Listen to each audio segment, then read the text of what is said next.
Halo semuanya, perkenalkan nama saya Ayu Lestari dengan NRP 2051049. Saya dari program studi akuntansi Universitas Kristen Maranatha Bandung angkatan 2020. Di sini saya akan memaparkan materi mengenai siklus penggajian dan personalia.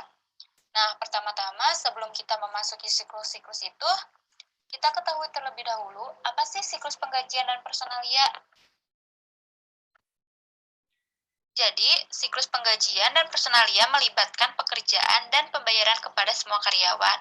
Penilaian dan pengalokasian biaya tenaga kerja yang tidak tepat dapat menimbulkan masalah salah saji laba bersih yang material.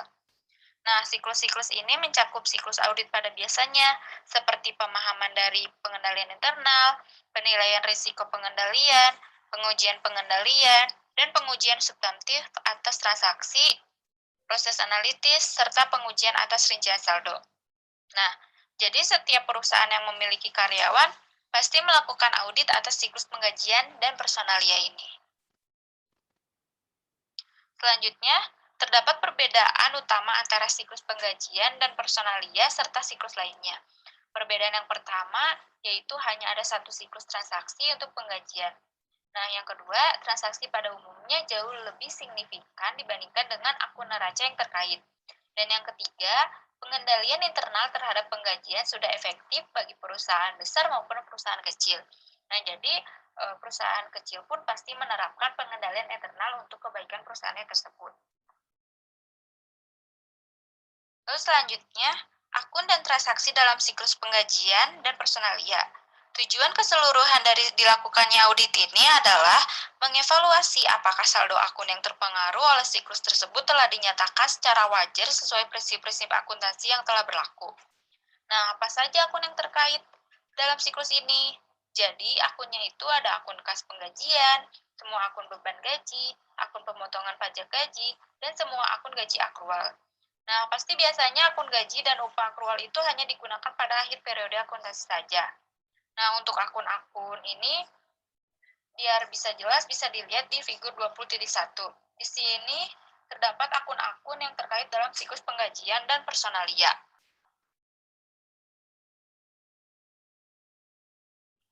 Lalu selanjutnya, ada fungsi bisnis dalam siklus penggajian dan personalia serta dokumen dan catatan terkait.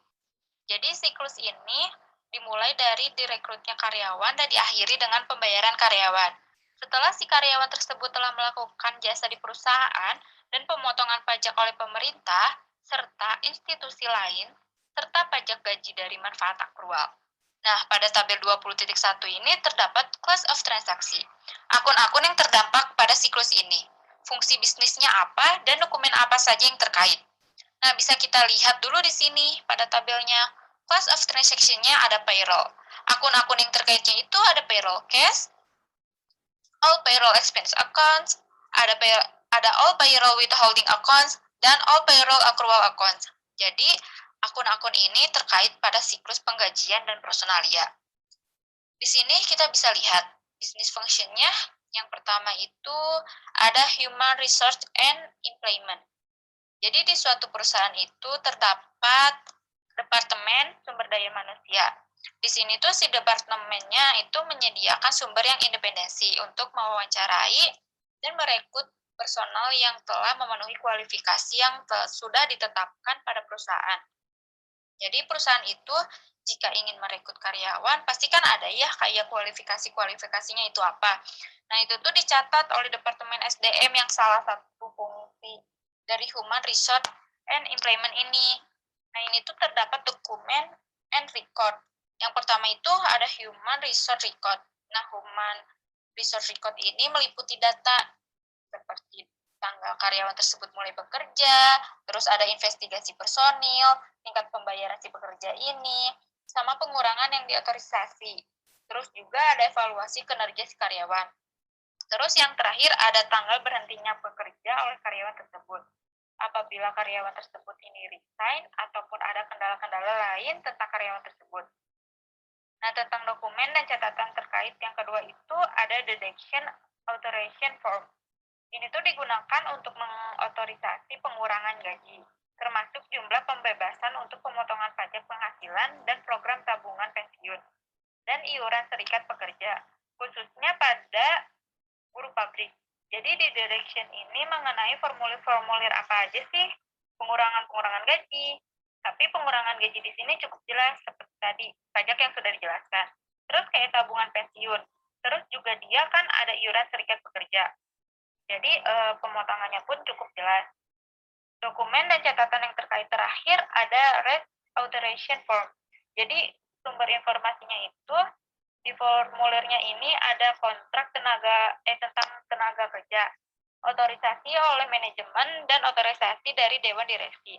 Jadi cukup jelas di sini fungsi bisnis human resource and implement ini mengenai data, gak jauh sih tentang mengenai data-data karyawan dari dia mulai kerja sampai akhir bekerja. Lalu function yang kedua ada timekeeping and payroll preparation. Nah, adanya fungsi bisnis ini digunakan sebagai pencatatan waktu atau disebut dengan timekeeping dan persiapan penggajian yang mempengaruhi secara langsung beban penggajian dalam setiap periodenya atau setiap tahunnya. Nah, dokumen catatan terkait yang ditentukan yaitu pertama ada time record. Di sini sebuah dokumen yang mencatat waktu kerja karyawan dari dia mulai bekerja sampai selesai bekerja yang dilakukan secara rutin setiap hari. Yang kedua, ada job typing ticket. Formulir yang menunjukkan pekerjaan apa saja yang sudah dilakukan oleh karyawan tersebut selama periode waktu tertentu. Selanjutnya, ada payroll transaction file. Mencantumkan semua transaksi penggajian yang diproses oleh sistem akuntansi selama satu periode, tiap satu hari, mingguan, atau bulanan. Selanjutnya ada payroll journal and listing. Laporan ini dibuat dari file transaksi penggajian. Umumnya mencantumkan nama karyawan, tanggal, jumlah penggajian kotor dan bersih, serta jumlah pemotongan gajinya. Lalu yang terakhir ada payroll master file. File komputer yang digunakan untuk mencatat transaksi penggajian bagi setiap karyawan dan mempertahankan total upah karyawan yang dibayar selama 1 tahun hingga saat ini dia masih bekerja. Selanjutnya, business function payment of payroll. Pembayaran gaji yaitu penandatanganan dan distribusi gaji harus dikendalikan secara berhati-hati untuk mencegah adanya pencurian dan kecurangan. Meningkatkan pengendalian umumnya. Cek pembayaran diproses secara terpisah dengan pengeluaran lainnya. Nah, ini tuh salah satu dari contoh pengendalian internal untuk mengatasi adanya kecurangan atau pencurian dalam perusahaan tersebut. Nah, apa aja sih dokumen and record? Dokumen dan catatan terakhir yang dibutuhkan, yang pertama ada payroll di direct deposit of check. Jadi ini merupakan cek gaji ditulis untuk diserahkan kepada karyawan sebagai pertukaran atas jasa yang telah dilaksanakan. Selanjutnya ada payroll bank account reconciliation. Merupakan hal yang penting bagi semua akun kas termasuk penggajian untuk menemukan kesalahan-kesalahan atau kecurangan-kecurangan. Jadi dengan diadakannya payroll bank account reconciliation ini, kita tuh dapat melihat itu loh tentang kesalahan atau kecurangan apa sih yang dialami perusahaan ini. Nah, untuk selanjutnya, business function yang terakhir ada preparation of payroll tax return and payment of tax. Jadi dilakukan untuk mencegah adanya salah saji. Individu yang kompeten harus memverifikasi output secara independen. Nah, dokumen catatan terkait yang dibutuhkan itu ada double form. Jadi formulir W2 di sini tuh setiap karyawan mengintisarkan penghasilan karyawan selama tahun kalender atau 1 tahun. Jaminan sosial yang kemudian dituliskan di dalam suatu form. Selanjutnya ada payroll tax return. Jadi di sini tuh contohnya kayak SPT, pajak penghasilan. Jadi formulir ini diserahkan ke unit pemerintah lokal untuk menunjukkan pembayaran pajak yang dipotong pajak oleh perusahaan. Selanjutnya mengenai metodologi untuk merancang pengujian pengendalian dan pengujian substantif atas transaksi. Jadi, prosedur pengujian pengendalian dan pengujian substantif atas transaksi merupakan alat yang sangat penting untuk memverifikasi saldo akun dalam siklus penggajian dan personalia. Auditor itu dapat mengandalkan pengendalian internal pada suatu organisasi agar siklus penggajian dan personalia ini dapat dilaksanakan dengan pengendalian yang baik. Tahap-tahap yang ada pada siklus penggajian dan personalia ini, yang pertama ada memahami pengendalian internal pada siklus penggajian dan personalia. Selanjutnya, ada perancang pengujian pengendalian dan substantif atas transaksi. Selanjutnya, formulir dan pembayar pajak penggajian, dan yang terakhir ada persediaan dan pertimbangan atas kecurangan penggajian. Selanjutnya, tahapan pertama mengenai memahami pengendalian internal pada siklus penggajian dan personalia. Pengendalian penggajian dan personalia tersusun secara terstruktur dan terkendali dengan baik untuk mengelola pengeluaran kas pada perusahaan tersebut. Meminimalisirkan keluhan dan ketidakpuasan pada karyawan, serta meminimalkan kecurangan pada penggajian, cek gaji, dan semua jurnal yang terkait, serta catatan penggajian. Biasanya itu diproses dengan menggunakan sistem pada komputer.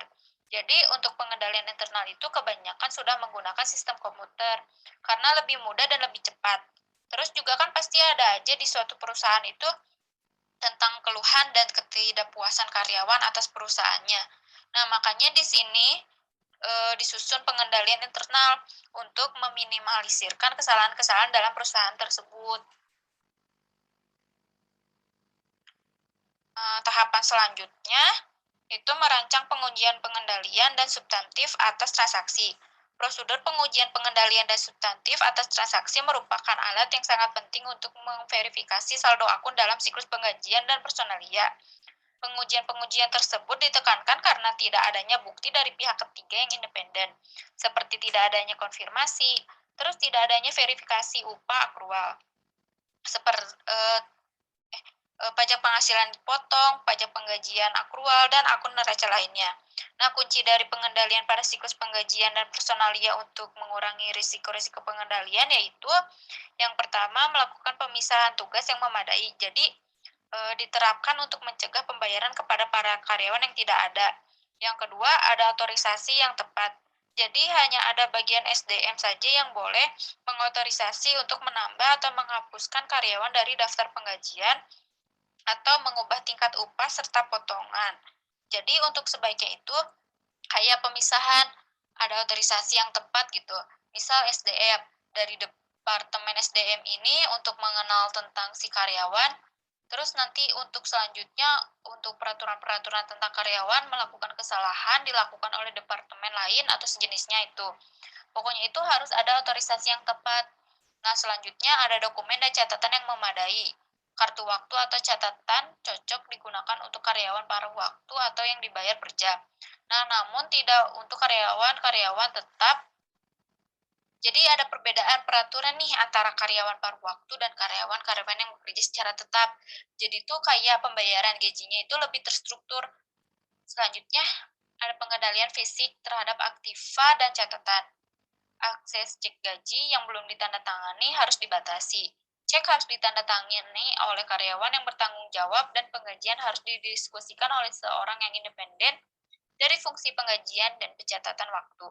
Yang terakhir ada pengecekan yang independen terhadap kinerja. Seorang manajer atau karyawan lain harus mereview output penggajian untuk melihat salah saji atau jumlah yang tidak biasa atau material. Jadi di sini kayak saling memberikan pengecekan gitu antara manajer dengan karyawan-karyawan lain.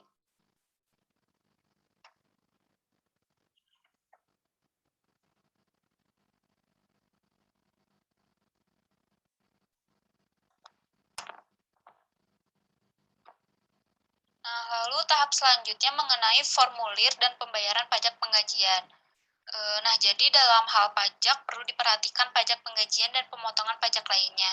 Jumlahnya itu seringkali material maupun tidak material, karena kewajiban potensial akibat lalai menyerahkan formulir pajak atau biasa yang kita kenal SPT secara tepat waktu. Nah, apabila kita tidak menyerahkan SPT-nya secara tepat waktu, eh, akunnya itu menyebabkan kewajiban yang cukup berat di kemudian harinya, di kemudian periodenya. Nah, biasa sih ini cukup sering kali material ya. Tahapan-tahapan yang dilakukan itu biasanya yang pertama menyiapkan formulir pajak penggajian.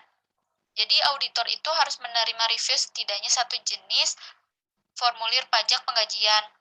Jika auditor yakin bahwa SPT disediakan secara tidak baik, auditor butuh rekonsiliasi secara rinci atas informasi yang ada di SPT dan butuh catatan penggajian. Selanjutnya ada pembayaran pemotongan pajak penggajian dan pemotongan lainnya secara tepat waktu. Nah, pertama-tama auditor harus tahu terlebih dahulu apa sih ataupun aturan pajaknya berdasarkan undang-undang dan aturannya termasuk kontrak kerja karyawan. Nah, setelah itu auditor baru dapat dengan mudah untuk menentukan apakah klien sudah melakukan pembayaran dengan jumlah yang benar dan tepat waktu dengan membandingkan catatan penggajian yang terdapat pada perusahaan tersebut. Lalu, tahapan yang terakhir ini ada persediaan dan pertimbangan kecurangan penggajian prosedur. Prosedur yaitu yang pertama, hubungan antara penggajian dan penilaian persediaan. Nah, jika karyawan harus memperhitungkan semua waktunya, maka pengujian yang bermanfaat adalah menelusuri catatan jam bekerja karyawan ke catatan biaya pekerjaan atau menelusuri dari catatan biaya pekerjaan atau kartu waktu. Nah, selanjutnya pengujian atas karyawan yang tidak ada. Nah, ini tuh maksudnya untuk menguji karyawan yang tidak ada. Auditor dapat menelusuri transaksi-transaksi yang dicatat dalam jurnal penggajian ke Departemen Sumber Daya Manusia untuk menentukan apakah karyawan ini benar-benar bekerja selama periode penggajian tersebut atau karyawan ini tidak melakukan pekerjaannya. Selanjutnya itu ada pengujian atas kecurangan waktu.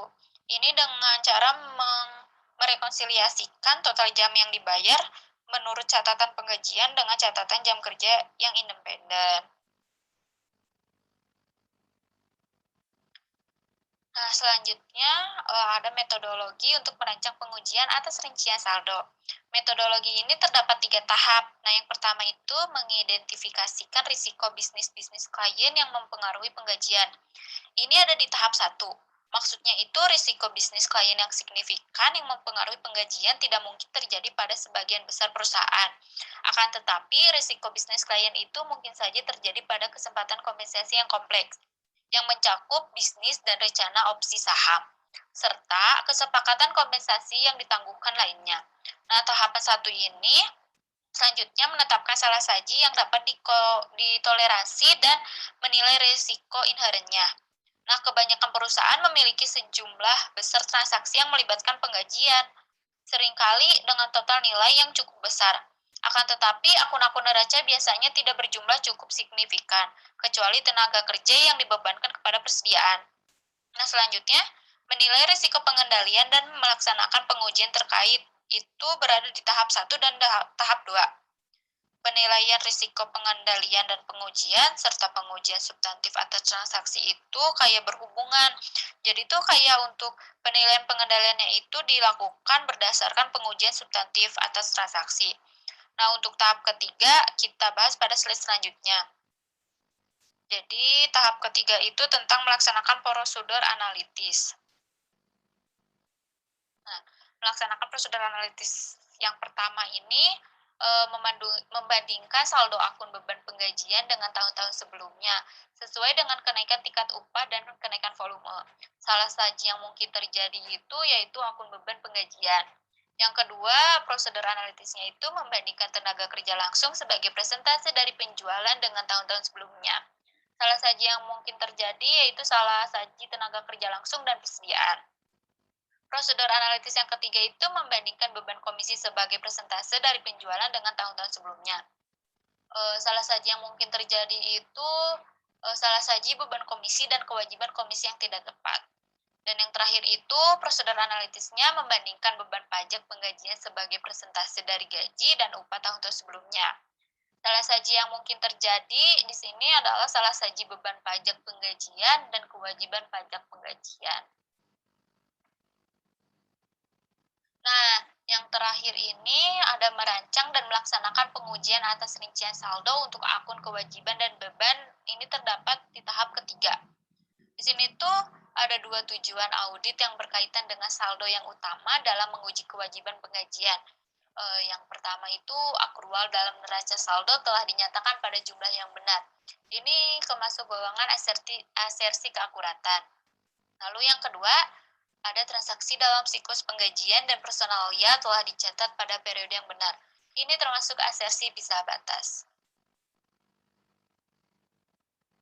Sekian presentasi dari saya. Mohon maaf apabila ada kesalahan kata dan pengucapan. Terima kasih.